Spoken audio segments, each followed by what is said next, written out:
What is up, everybody? Sean Sheehan back here with another edition of the Sheehan Show on Sherdog.com, and every week I bring you the bets, and this week is no different. We have a very good Bellator card this week, a very good UFC card as well. It's on the network TV, I believe, over in the States, so they always try to pack it and stack it for that card, and they have the main event isn't amazing, but the undercard is actually very, very good. So we'll get into all of that, and I have 5 bets for you as always. First things first here, let's take a look back at last week. And you know what? It was a pretty good week overall. Let's start with the big one, the Flier hit. Matt Frivola wins by TKO KO at plus 600. That was accurate. He got it. I thought it'd be look, around the time it was, I was looking at a second round if we want Flier on top of Flier, but we'll take the first round. We'll take the KO absolutely, and I think it was a good call, to be honest. Like, it was one of those that if you'd give me a straight up bet on both of them, I would have taken Dober, but I was like, one of these lads is getting knocked out, and you give me plus 600. I think I said that exact sentence last week on one of them, and they're both hard hitters. I'll take the plus 600. So I think we were right on that one. We were definitely right, because it did happen. We went 2 out of 4 on the other, so not too bad. Ahmed Moushtaba lost to Sage Narkot. Obviously, that was a spectacular win by Sage in 40 seconds, so congratulations to him. The other one that lost was the Cage Warriors main event, Dylan Hazan and Kane Lochran. I thought that'd go over 3.5 rounds. It didn't. It only went into, the second round. Brilliant win from Kalen Lochran, and I'm sure you'll be hearing from him very, very shortly. Wink, wink. So those were the 2 that didn't happen, but the 2 that did, Aljamain Sterling, I think he went into, like, what was it? Was he even money? Was he plus 120 by the time the fight started? Around that, I gave him to up minus 103 last week, so basically an even money hit there. And another one that was close enough to even money by the time the fight went off, Bilal and Burns fight goes to a decision. I gave it to you up minus 125 last week. So 2 basically even money bets, 1 plus 600 bet. The other 2 were plus money. So I think that's a good week last week. I think it's not bad. Now, actually, one thing I must clear up. I went through my record, because I've been doing it at the start, and I was like, we'll do it and we'll see how long it goes for. But now we're halfway through the year, so I was like, I better go back and make sure this record is 100% correct. Now, it wasn't 100% correct. I went back and I was like, I've actually won more bets than I realized, and I added one onto it, and then I was like, do you know what, I better check how many bets I actually did as well. And then I had 2 more on that side of it, so this is my actual record. Now, if you want this or anything, let me know and I'll send it to you. I don't think, like, I would like to put it on YouTube, but there's too many characters or whatever. But I can feel free, if you want it or anything, I can send you the whole list of bets, but you can see them all in the videos anyway. I'm not lying to you. I literally went back and I did them all. So the record we have right now here is in the second week of May, is it? Or I'm recording this on the 10th of May. So we have 30 of 61. Right, 30 of 61, 30 right out of 61 bets, not bad. And in 5 Flyers hit out of 15 overall. So I think last week I gave it to you, I think it was 27 and 59 or something like that. So I've just cleared it up. I've added in the bets from this week, and we're golden now. So that's the record, just under the plus 500. I thought it was just over it, but very, very close to it anyway. And if you hit 33% the Flyers, I've hit a plus 750. I've hit a plus 600 now. We've had a great time of it with the Flyers this year. So 5 Flyers in the first 5 months. That's pretty good going. If you're hitting the plus 600 once a month, that's not bad. So hopefully we can hit another one next. Right, let's get straight into it here. And do you know what? I'm going to start with my Bellator bets. I've got 2 bets from Bellator, and I have got 3 bets from the UFC, including my Flyer.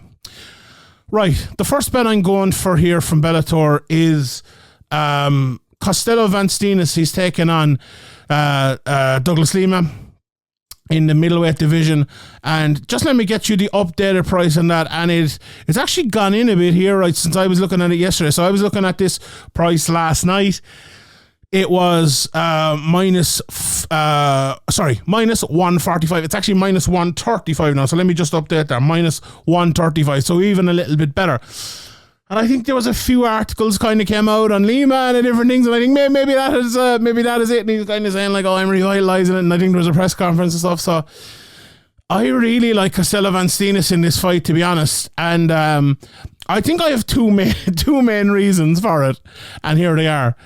Douglas Lima hasn't looked good in a long time, and if you watch the preview, I talked about it. But his record, like, I'll sound bad going through it because it's it hasn't been great, but like he has lost how many last 4 fights in a row, lost them to guys that you would have thought before that he would have been very competitive with or maybe beat some of them. Now he's fighting some very, very good fighters, Jason Jackson, MVP, Mousah and Mousasi. So no shame in losing any of those, and it's a high level of fighter, but he wasn't putting up the sort of fight that you would have expected out of Douglas Lima from a few years ago. This was a guy that people, Joe Rogan was on his podcast saying one of the best welterweights in the world. He's outside of the UFC in Douglas Lima, and I was saying it, and I'm sure a lot of people listen to this, and do you know what? We were right, because he was, but like, I just don't think he is anymore. I know he's up in middleweight now as well. He's saying he's never gone back down to welterweight, which is interesting. But I think he became one of those guys where he just kind of got stuck in a way of fighting, and got more stuck and more stuck and more stuck in that way of fighting constantly. And I really don't think it suited him. Like, he was a guy who was always like, he was never the most high output guy, but he was a very high amplitude guy, if you want to put it that way, with his effective striking. And it worked for him so well. It worked for him really well. But the kind of the smarter he got, the more tactical and technical he got, it was too much. It was too much. And he was always a great technical fighter. But it was, what did I say, paralysis by analysis type of thing. It was just too much. He's literally, that's what he is. He's paralyzed as a fighter. He's in there and he cannot move. It's frustrating to watch. And if he can snap out of it and do it again, there's no reason why he can't. But I don't think I've ever seen a fighter who can snap out of it. Now, could he win a close decision or a split decision or something like that? Yes, absolutely. If the opponent becomes, the same way, if they mirror image each other, absolutely. Right? And there are certain fighters who will not be able to adjust to a style like his, because he is, he's very, very good at what he does. It's just the top fighters in the world will find a way around it. Now, I hear you asking, well, is this guy Costello and Steenis a top fighter? And I think my answer to that question would probably be yes. He lost to John Salter, absolutely. That didn't, maybe that doesn't go towards it. But he has beaten, he beat Fabian Edwards. He won his last fight after 2 years out. He got a Bravo choke in that. And I think he's very good. I think he is very, very good. And I think the reason he will win this fight is because he won't wait around and he will attack. He fought Fabian Edwards, who I think Fabian's biggest issue, and we'll talk about Fabian in a while, because he's fighting as well this weekend, is similar to Lima, but maybe in a slightly different way. Like, I feel like Lima always threw his shots and then stopped, whereas Fabian Edwards, it's going to come at some stage, and he's going to up that output like we've kind of all been hoping for, and he'll kick on to the next level. But at this point, that's a similar enough proposition to Lima, and he won that fight. Now it was a split decision, it was a close decision, and you would expect that again. I think, this fight is definitely going to decision, I think.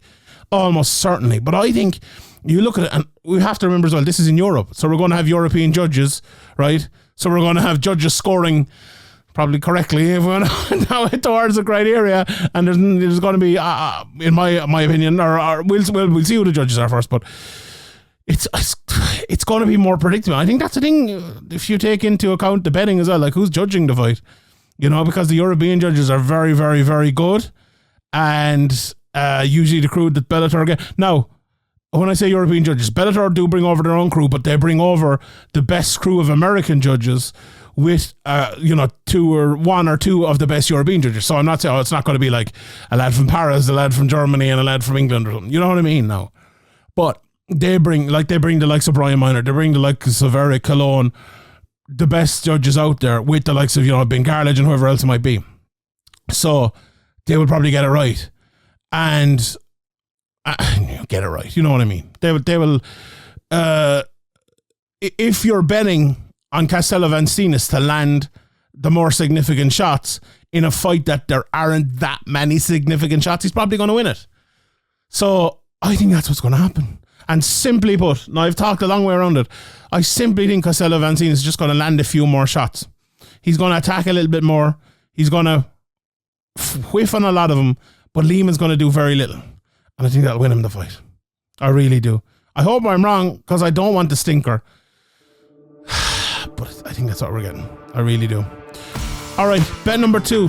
This is an interesting one now, because it's plus one. I had it here plus 140. I see a couple of places into around plus 130, one place plus 135. But it is Kane Mousah to beat Thibault Gouti, just straight up money line bet. And look, my reasoning for this, I said it was twofold in the last one. I think Lima isn't what he was, and Costello Van Steenis is a very good fighter.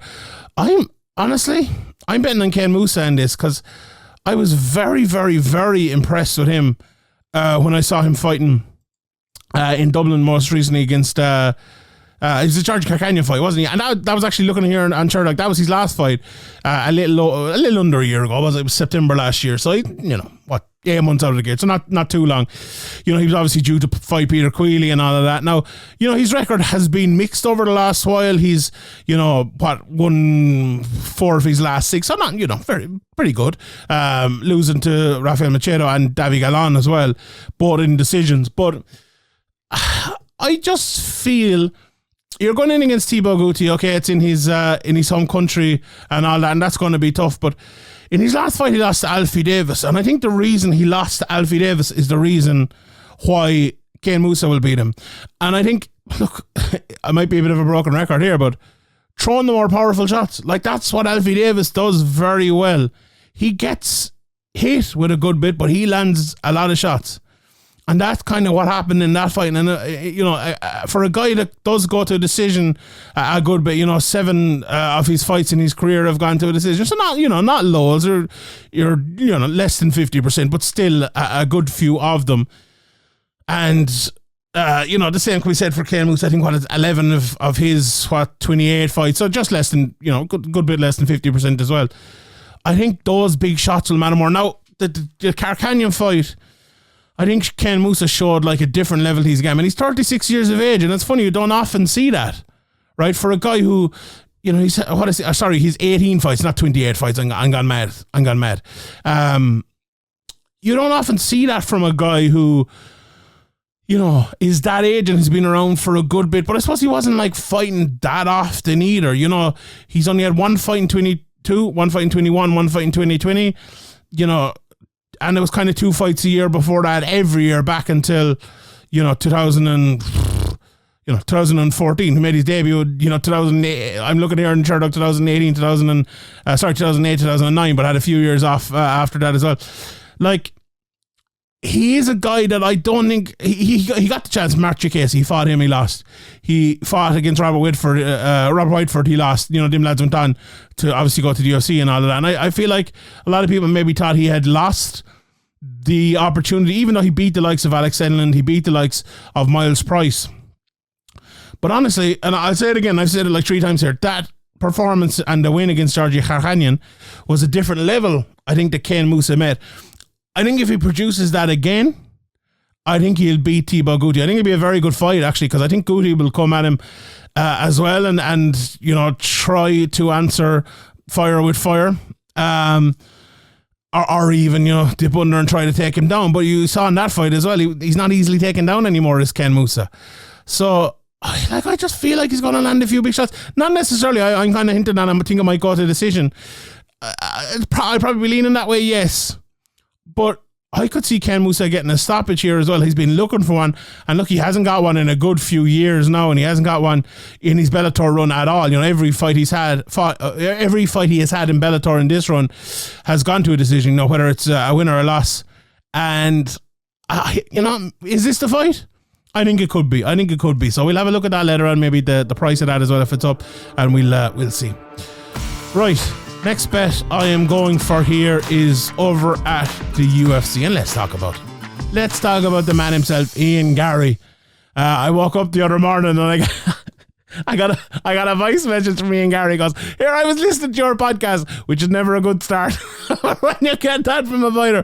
But no, he was nice. He said, "Look," and I was kind of saying on the podcast, I was like, "Look, it's a big step up for Ian Garry," which it is. And if he denies it, even it is. And it's a tough fight. And I was like, win or lose, Ian will still be a top contender and still be finding his way to the top, right? And Ian kind of said to me, I won't be losing. So, Ian Garry it is. He told me he won't be losing. That's good enough for me. And he kind of also alluded to winning inside the distance as well. Ian Garry plus 185 inside the distance. That's the bet I'm going for. So, do you know what? I've watched, sometimes you get too close to it, right? And you've seen these lads. I interviewed Ian Garry before his pro debut. I watched all of his amateur fights. I remember he was like, I think maybe his fourth amateur fight. And we got my guy Graham and a couple of lads over in Severe May threw a few videos into our group over there and go, watch this lad. I remember looking at it, like, ooh, we're seeing something different here. There's quality here. So I've been following literally Ian Garry since before he was a boy, if you want to put it that way. And it's, it's interesting when you look at that, because you see all the good parts and all the bad parts, and there aren't many bad parts with Ian Garry. He got hit hard in his last fight. He's taken a couple of shots throughout his career, but not too much. If we're being honest, that's ultra critical. If we're being very honest, that's ultra critical to say anything negative about Ian Garry. And you can call it Irish bias or whatever you want, but I'm actually doing the opposite of that here. I'm always being overcritical because of the whole Irish thing, right? But he is a very, very, very good fighter. And I give myself the proviso, and I do mean it though, win or lose, I think he's on the right path. I think he's improving well. I think he's at a very good gym with very good guys, and he's going to improve after this no matter what, and go to, if it takes him one more fight after this, if it's into the top 15 after this, if it takes him 3 more fights after this, I believe he's on the right path. But where he is right now is a very slick fighter, a guy who can hit, a guy who has power, a guy who can up the pace, a guy who can fight a smart 3-round pace as well, and who's had a couple of questions asked in his last fight, answered them, and looked even better. I think the biggest thing from that last fight, when he got the big kind of knockdown, a lot of people panic and throw shots that they wouldn't normally, or a lot of people go into their shell. Ian Garry started doing what he was doing before that in a better way. Ian Garry fought way better after the knockdown than he did before it. I had more issues with how he fought before the knockdown maybe than I did with the knockdown itself. We talk about paralysis by analysis. I thought there was a little bit of that before the knockdown, but after it was fantastic. And I think that'll show him that's the way I need to fight. If I'm, straight up and, stiff, no good. Waste of time. That's no good. And he doesn't want to be one of these guys that comes out and I need to get hit before I start fighting.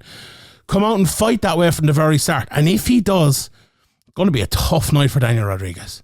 It really, really, really is. He's a good fighter. He's a good, solid, technical fighter, just like Ian Garry. I think they're similar on how they approach things a lot of different ways. I think Garry is better at the use of range. I think Rodriguez has shown it at a higher level so far. Not to say Garry won't show it at a higher level, but he has shown it there so far that he can produce it at a higher level. He can. I love the way he throws combos inside. Ian Garry's going to have to avoid that, land the combos of his own, control the distance on his own, stop Daniel Rodriguez from fighting in there. And he's going to have to do that and up the pace throughout the fight to continue to do that, I think. And I think he can. And I think he will. And that's, I kind of half joked. Ian Garry taught me to win, so I'm picking him. I'm picking him anyway. And I'm going to go down a little bit of limb saying he win inside the distance. I think there's a good chance this to go to a decision, but I'm going for inside the distance. I think this, Ian Garry realizes what this is. He's probably one of the smartest guys out there, realizing what this is. This is an opportunity on network TV to win a fight and put yourself into the top 15, to show a bigger audience than most people get that you are this next special guy, the next special fighter. And you don't do that by jabbing a guy out of there and just getting a finish. You do that by just getting a decision. And like maybe you do if it's a decisive one. But the real way you do it is you come in, you go hard at this guy and you beat him up. Whether it's over 2 minutes, 2 rounds, or, 18 minutes or whatever it might be. 18 minutes. No, that'd be wrong now because that'd be more than 3 rounds. 14 minutes. That's what I think is going to happen. I think Ian Garry's going to go for it, and I think he's going to do it. So Ian Garry, inside the distance, plus 185. The next one I'm going for is also plus 185, and that is Jailton Almeida to win by TKO KO. Now, I don't think I'll be spending 20 minutes on this one, lads. It's pretty simple. I think he's going to take him down, and I think he's going to pound him out of there. The other bit I was looking at, and it was a similar enough price, a little bit. I'll look at it in a second and tell you exactly what I was. But do you know what? Let's just go on. We'll have a gander now and see exactly what it is. But so I was looking at it by submission, and the obviously you wouldn't be picking Rozenstruik to win by submission anyway. I made it win by submission. It's actually into minus 105 now, and actually I made it to win by knockout. It's actually out to plus 195, right? I look in one place here, it's plus 245. So shop around there, you might get a better price, but on my official price here, it's plus 195. The reason I'm going for this and not the submission is, and look, the submission's a better price here, but I just feel like you take Rozenstruik down, and I think he's going to be able to open up with strikes in a much easier way than you normally would.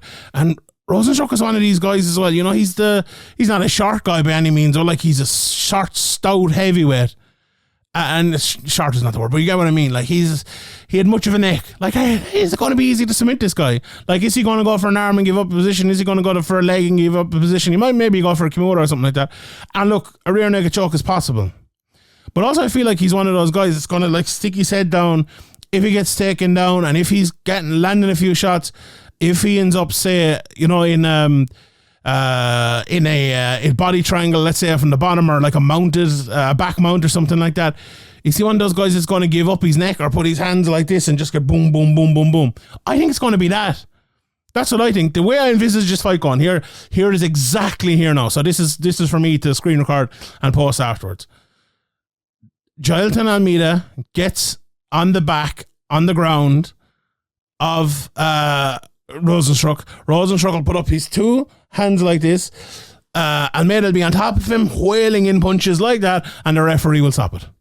That's my prediction for how this fight will end. And that is plus 195. The flyer of the week then, and I was very surprised by this price. Very, very surprised by this price. It's Johnny Walker I'm going for. And I'm going for Johnny Walker to win via decision, and it's plus 600. So we were lucky last week with plus 600, and we're going for plus 600 again. Also, I was surprised to look at the straight up money on this, and like this was going to be one of my, do you know what, it's actually changed since yesterday. Interestingly enough, it's minus 110 to minus 110 now. It's even money. But Johnny Walker, I'm looking at here, he opened at minus 155. He went all the way in yesterday. He was plus money yesterday. I was looking at this. It doesn't say it here on Best Fight Odds, but he absolutely was. I saw it at one stage yesterday. He was plus money, whether he was plus 110 or whatever he was, but he was the underdog yesterday. And yeah, I'm actually looking at here. He was minus 110 maybe. Smith was minus 112 yesterday, so there wasn't really much in it, but Smith has been the favourite, and he still is the favourite in a few places. I see Walker's here minus 105 and he's minus 115. So he's still mostly the favourite in most places. Very, very even pick 'em fight. I just feel like the way Johnny Walker has been fighting recently, he is kind of being moulded into this sort of fighter that fights longer, that is more tactical. And I'll say it again, the kind of the recipe for today's show is technique and technical fighters and fighting longer. And I think Johnny Walker is that. I really do. And I think that's actually a credit to himself and a credit to his coach here in Ireland in SPG, John Kavanagh. I think he's done a great job with him because Johnny Walker, and like as much as myself and Capoza and everyone out there would absolutely love to see Johnny Walker going bonkers the whole time, it's been better for his career. He's got some great performances, getting some good wins now. And, in this division, you beat Anthony Smith, you're not that far away from a title. You're probably one fight away from it. I think, we'd all probably agree with that. So, credit to him. And I think that's what he's going to try to do here again. Now, I actually I'm very torn between the stoppage and the decision, to be honest. But when you give me plus 600 to go for the stoppage, that's the flyer of the week, and that's what we're going for. I don't know, is Anthony Smith the same fighter he once was, to be honest? But when Anthony Smith is one of these guys, if he gets behind, he'll stay behind. If he gets ahead, he'll stay ahead, right? And I think it's a big first round and a big second round because, look, if it's close, it can go either way, but Anthony Smith will still be there after 2 rounds. If he is ahead after 2 rounds, he's the type of guy that'll pull away. But if he's behind after 2 rounds, look, advantage Walker, but a big advantage for Walker there because his game plan is going well.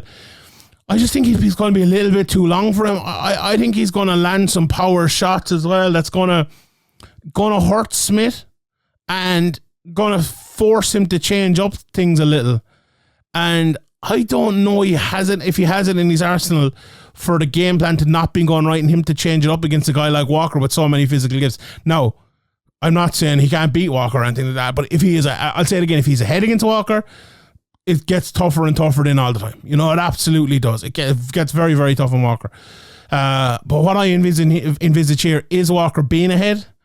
And I think it could be a late finish, 4th, 5th round finish, or the decision. But I'm going for the decision for the flyer at plus 600. All right, those are the 5 bets for the week. Let's look at some of the prices, all totaled on everything. Let's start at Bellator. The main event: Fabian Edwards, Mousasi. Look, I was going to go with Fabian Edwards here. If anyone watched my preview show, I think I picked both of them. And I don't know who's going to win this fight. I like the price at plus 220 for Fabian Edwards, if I'm being honest. But if you were to give me them both at plus 100, I think I'd probably go on Mousasi. I think I'm leaning Mousasi. But that price, I think it's a bit off. Because Mousasi's been out now for a while. We don't know where he is. We don't know, we don't know what stage of his career he's at the moment. I do think if I was to predict it, I think he will come out here and he'll look good and, he'll probably win, but I think it'll be an even enough fight. Plus 220 is a big price on Edwards and one to keep an eye on. One to keep an eye on for me, definitely. We talked about Costello, Van Steenis and Douglas Lima. Very interesting fight. Bryn Primus, Mansour Barnaoui, minus 400 is a bit too much in Barnaoui. I like this fight. I don't think the betting's here. I was looking for this recently as well. The fight to end by submission, right? I think one of these lads is getting a submission here. I think both of them are very good on the ground, but I think it is going to hit the ground and someone's going to get submitted. Plus 175 for Barnaoui by submission. That's probably to be the bet I would go for there rather than the minus 400. A couple of other fights that I'm very interested. Acel Ajuj against George Sasu. Acel, he's due a finish. I'm not sure if Sasu is going to be able to keep up with his pace and his striking. That's plus 285. No, due a finish. He's what was his last fight? He got the finish in. I mean, do you know what? We'll look it up on Sherdog.com here and we'll see. We'll let you know. But either way, Acel is a very, very, very good fighter. No, it was the fight before last. He got the finish. Absolutely, I was at that one against Jordan Barton, and he went to decision with a good fight with Liam McCracken last time out. But everyone on this very channel, I asked Peter Queally, who's the next guy coming up. He told me Acel Ajuj. I asked someone else about it, and they goes, Acel Ajuj is the guy. He's training harder than anyone else in the gym. He's putting in more work than anyone else in the gym, and that's good enough for me at times. And that's an off-camera thing, I think, rather than an on-camera thing. So when you hear that sort of thing, guy is good. So maybe inside the distance there for him as well. The Davy Galan, Saul Rogers fight. I think in the preview I gave Galan, he's plus 160. So if you like that, very good. This Simon Biong price at minus 140, I think that's very interesting. I didn't expect him to be that low. He's only plus 215 to get the knockout, which is the most likelihood there, but I'd bet him straight up there, I think. And yeah, some of the other fights as well on that. Oliver Inkamp is the favourite against Luka Piklot. Again, going to be a close one there. Nijelski is even with Yves Landu. You know, I was waxing lyrical about Nijelski up until maybe even this week, but I'm not so sure. I'd pick him to win that, and I'd probably, you know, if you were to bet one of them, I would go with him, but I don't know. I don't know what the call on Nijelski is right now, so we'll know after this one a bit more. But anyway, UFC, the Durnhill fight has moved. So that's going to be, is it next week or the week after? The week after. So Jailton and Rozenstruik is the main event, as I mentioned. Jailton is a big favourite, minus 500, plus 375 for Rozenstruik. So if you fancy Rozenstruik, that's a good price there. If he does win it, he's going to get the knockout. So plus 450, might as well give yourself a bit there. We talked about more of the prices for that. The over-under prices are interesting. Over 2.5 rounds, plus 300. Over 1.5 rounds plus 162. Not so sure about that. So yeah, I'd probably leave them to one side. Garry Rodriguez, big favourite, minus 135 plus 265 for Rodriguez. The over 2.5 rounds is minus 160. So interesting. A fight goes to a decision. That is the favourite over the fight. Finishes inside the distance. It's very interesting there. Let's see straight up prices for Garry. Garry plus 265 for the knockout. For the submission, he is plus 900. Like, Ian's very good on the ground as well. A lot of people haven't seen it. I could predict a sneaky takedown in here. You know, maybe a bit of a sneaky takedown is coming. We'll see on that one. But yeah, very interesting. I think that's going to. I think that could be fight of the night. I think it's going to be very good. Morona Means, another one up there. Fight of the night. Morona is the favorite, and I think he will win that at minus 223. Bit of a big price, but yeah, Matt Brown. What about Matt Brown at plus 200 against Corey McGee? Like, there's no doubt about it. If Matt Brown is at his very best, that wouldn't be near that price, but I don't think he is at his very best. Corey McGee is still doing it, but there'll be some stage where Corey McGee's not at his very best as well. Has he reached that point yet? Not too sure, but would it be worth taking the chance on Matt Brown at plus 200? Maybe it is. And other than that, you know, there's other fights. Ulberg and Poteria, I like that one. Poteria's a big underdog there, plus 370. Ulberg, minus 440. A lot about what have you done for me lately there, isn't it? Like, Ulberg in his fight before that, he was not great. His last fight, he looked good, all right. He's minus 195 to get the finish. God almighty. That seems very high to me. Plus 475 for Poteria to get the knockout. I'd go for a bit of a flyer there, lads. I'd go for a bit of a flyer to plus 750. Yeah, or is it plus 7? Let me check that again. Poteria knockout plus 750. Yeah, did I say plus 475 there for some reason? I don't know. Plus 750 anyway. Yeah. Let me throw in a double a double what do you call it there into that one. I like that. There's a KSW as well at the weekend. Brian Hoy is the favourite in the main event against Andres Zierebsk. Donovan Desme, big fan of his. I'll be honest, I don't know too much about his opponent, Raul Taturali, although I have seen him fight. My memory serves me badly, but Desme is due a win as well. He's not had the greatest time over in KSW, plus 150 there. You know, not bad. So yeah, that's basically it. We leave it there.